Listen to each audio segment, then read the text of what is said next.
The biggest IPO in human history is about to happen. And the people who will make the most money from it, they already made it. Months ago, before a single share went public, before you even heard the news. That's not a wild guess. That's just how the system works. And today, I'm going to show you exactly how. Because the SpaceX IPO isn't just a story about Elon Musk and rockets. It's a masterclass in how the wealthy extract money from the financial system before the rest of us even realize there's a game being played. And once you understand this playbook, you'll never look at a hot IPO, an index fund, or your own retirement account the same way again. Here's the part nobody's leading with. Within weeks of the SpaceX IPO, whether you buy a single share or not, your retirement account is almost certainly going to own SpaceX stock.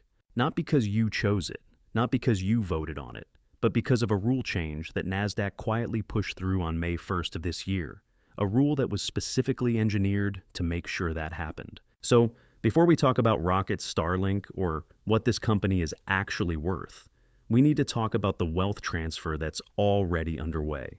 Because there are two kinds of people in every IPO story. The people who get rich before the opening bell, and the people who buy in after it.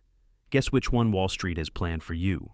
Let me give you the full picture of what SpaceX actually is. Because if you ask 10 people on the street what SpaceX sells, most will say rockets. Some will say Mars stuff.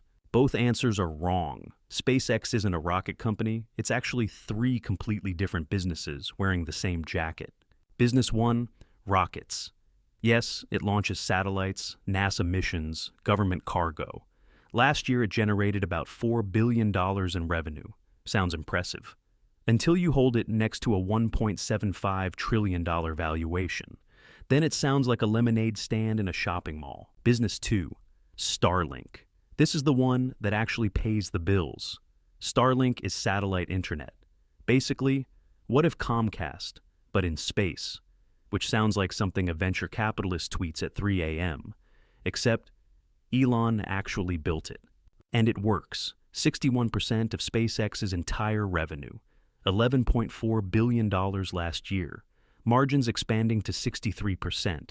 This is the crown jewel. This is what investors actually care about. Business 3, XAI. This is where it gets messy. Elon's AI company, valued at $250 billion in an all-stock deal, was burning over $1 billion a month. All 11 of its co-founders had walked out by 2025, and Elon himself publicly admitted it needed to be rebuilt from the foundation up. So, the market is pricing XAI like it's Emirates. In reality, it's more like Spirit Airlines that also caught fire. Combined, the whole entity lost nearly $5 billion last year, and we are about to list it at $1.75 trillion. Now here's where the real story starts. Because a $1.75 trillion IPO for a company losing $5 billion a year only makes sense if someone guarantees demand on the other end. And that's exactly what NASDAQ just did. On May 1st, 2026, NASDAQ quietly adopted something called the Fast Entry Rule. To understand why this matters, you need to know what the NASDAQ 100 actually is. It's not just a list of companies, it's a mandatory shopping list. There are over 200 investment products, ETFs, index funds, retirement accounts, with over $600 billion in assets that automatically track this index.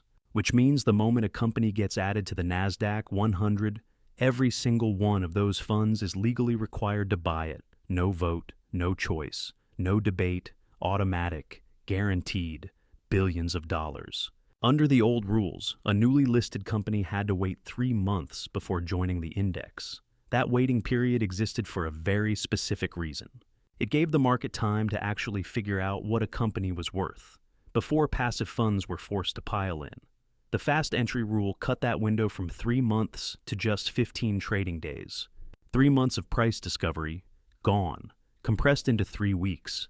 But that's not the only rule they changed. There used to be a minimum free float requirement, meaning at least 10% of your shares had to actually be available for the public to buy and sell. SpaceX is targeting a free float of just 4 to 5%. Under the old rules, automatic disqualification. Under the new rules, the minimum is gone. And then there's the hidden multiplier. For companies with a free float under 20%, NASDAQ now treats the float as 3 times bigger than it actually is. A 4% float gets weighted as if it were 12%. A 5% float gets weighted as if it were 15%. Think about what that means. They changed when you can enter the index. They changed how much of your company needs to be public. And they changed the math that determines how much the funds are forced to buy. 3 rule changes, all pointing in the same direction, all benefiting one company, all happening right before the largest IPO in human history. This isn't capitalism. This is the system being completely engineered for institutional insiders. And they're not even hiding the mechanics anymore. Now, let me show you how the money actually flows. Because IPOs don't happen in a vacuum. There's a buyer side and a seller side, and they don't show up at the same time. The sellers, Elon, early investors, SpaceX insiders, they've been holding shares for years at a tiny fraction of today's valuation. Their cost basis is basically zero. The buyers, that's the passive index funds, the ETFs, and the retail investors who are about to discover they own SpaceX, without ever making a conscious decision to buy it. Portfolio manager George Noble put it perfectly. Your 401k is the exit liquidity. That's not hyperbole. That's the mechanics of how this works. Insiders get in early, at low prices, with full information. The IPO hype machine runs. NASDAQ rule changes manufacturer guaranteed demand. Passive funds absorb shares at peak valuation. And your retirement account is holding the bag. But here's what makes this particularly interesting. SpaceX isn't even the end of this story. Both OpenAI and Anthropic are reportedly eyeing their own public listings this year. Both will almost certainly structure their IPOs under the exact same new rules. NASDAQ didn't rewrite the rules for one company. It rewrote them for a class of companies. And SpaceX was just first in line. Most people will hear about the SpaceX IPO through the usual angle. Rockets, Elon Musk, and a huge valuation number. That's the story that gets pushed out first, because it's simple. What rarely gets explained is what's happening underneath it, how the index rules work, how money starts flowing automatically once a company gets included, the mechanics behind the headlines. Because in markets like this, hype gets attention, but mechanics decide where the money actually goes. So, now you understand the system. Here's what the wealthy actually do with this information, and what you can do with it too. Move 1. They separate the headline from the mechanics. Every major IPO comes with a story. Clean energy, AI, space, the future. The story is the distraction. The mechanics, the float, the lockup periods, the index inclusion timeline, that's where the money is made and lost. Before you touch any hyped IPO, ask 3 questions. What's the free float? When do insider lockups expire? What index does it qualify for? Those 3 answers will tell you more than any analyst report. Move 2. They understand when passive investing works against you. Passive investing is genuinely one of the best tools available to regular investors. Low fees, diversification, long-term compounding, all true. But passive investing has a feature nobody mentioned in the sales pitch. It buys whatever gets added to the index, without your permission. And if something gets added at an inflated valuation, you're paying that inflated price, automatically. This doesn't mean you should abandon index funds. It means you should understand what they actually do, so you can make conscious decisions about exposure. Move 3.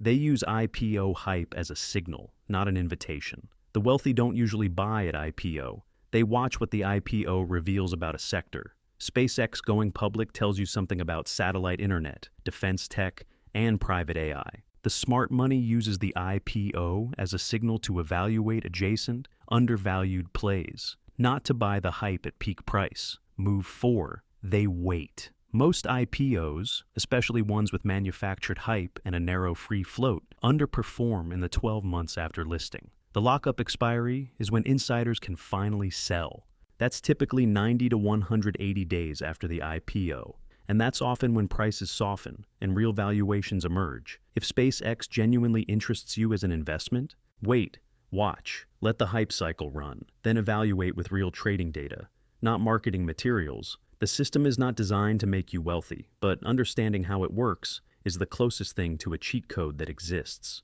So here's the corrected version of the SpaceX IPO story. It's a mashup of three businesses that lost $5 billion last year, going public at the largest valuation in human history, on the back of rule changes specifically engineered to manufacture demand. With your retirement account as the guaranteed buyer, the wealthy already know this. They've been positioned for months. The question isn't whether the system is biased. The question is whether you're going to keep playing it blind or start understanding the rules. Because the rules didn't change by accident.